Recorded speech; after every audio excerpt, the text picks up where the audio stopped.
সবাই হচ্ছে তেলাপিয়া মাছের মাথা খায়। মাছের তেল টেল ফেলে দিয়ে তারপরে ভেঙে ভেঙে দিছি। কালকে হচ্ছে ওই ইলিশ মাছের মতো একটা মাছ আছে, সেটা হচ্ছে কি যেন বলে, সেটাকে চিটাঙা ইলিশ না কি যেন বলে, ওইটা আনছিলাম কালকে, মানে 300 350 টাকার।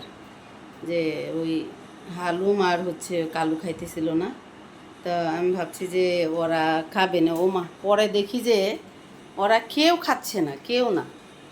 ভাত মাছ মেখে মেখে রাতে ফালাইলাম। তারপর হচ্ছে ওই বাইরে সম্রাটে দিছি, সম্রাট খাইছে, বাতাসি খাইছে, সম্ভবত বাতাসির বাবু হয়ে গেছে। বাতাসি এখন আর দিন ভরা এখানে থাকছে না।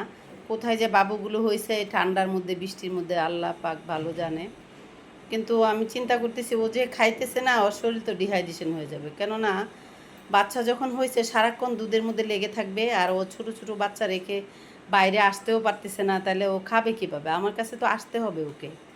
আরেকটা বিষয় হচ্ছে, আমার কাছে যখন কালু ছিল, যখনই ওদের ডেলিভারি হতো, বাচ্চা হতো, তখন আমি নিজে ওদেরকে দুধ খাওয়াই দিতাম। আর একদম চটিগড় বলে না মানুষে, বাচ্চা হলে যেখানে থাকে সেখানে আমি প্লেট ভরে ভরে, বাটি ভরে ভরে বেশি বেশি করে মাছ মাংস দিয়ে বাদ দিয়ে রাখতাম। বাচ্চা রেখে উঠতে হতো না, আমি বাটি মুখের কাছে ধরে রাখতাম আর ওরা খেত।